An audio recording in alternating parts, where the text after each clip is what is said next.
شیر اور شارک دونوں پیشہ ور شکاری ہیں، لیکن شیر سمندر میں شکار نہیں کر سکتا اور شارک خشکی پر شکار نہیں کر سکتی۔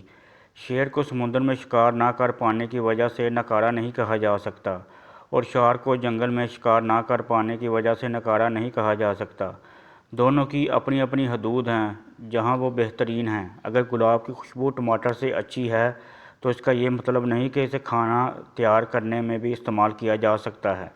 ایک کا موازنہ دوسرے کے ساتھ نہ کریں۔ آپ کی اپنی ایک طاقت ہے، اسے تلاش کریں اور اس کے مطابق خود کو تیار کریں۔ کہتے ہیں ہر وہ جاندار جو آج دنیا میں موجود ہے حضرت نوح کی کشتی میں موجود تھا، جس میں گونگا بھی شامل ہے۔ اگر خدا ایک گونگے کا نوح علیہ السلام کی کشتی تک پہنچنے کا انتظار کر سکتا ہے تو وہ خدا آپ مجھ پر بھی اپنے فضل کا دروازہ اسی وقت تک بند نہیں کرے گا جب تک آپ زندگی میں اپنے متوقع مقام تک نہ پہنچ جاتے۔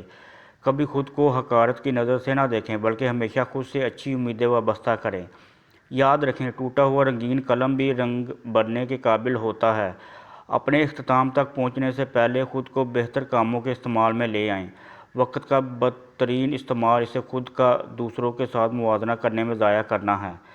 مویشی گھاس کھانے سے موٹے تازے ہو جاتے ہیں، جبکہ یہی گھاس اگر درندے کھانے لگ جائیں تو وہ اس کی وجہ سے مر سکتے ہیں۔ کبھی بھی اپنا موازنہ دوسروں کے ساتھ نہ کریں، اپنی دوڑ اپنی رفتار سے مکمل کریں۔ جو طریقہ کسی اور کی کامیابی کی وجہ بنا ضروری نہیں کہ آپ کے لیے بھی سازگار ہو۔ خدا کے عطا کردہ تحفوں، نعمتوں اور صلاحیتوں پر نظر رکھیں اور ان تحفوں سے حسد کرنے سے باز رہیں جو خدا نے دوسروں کو دیے ہیں۔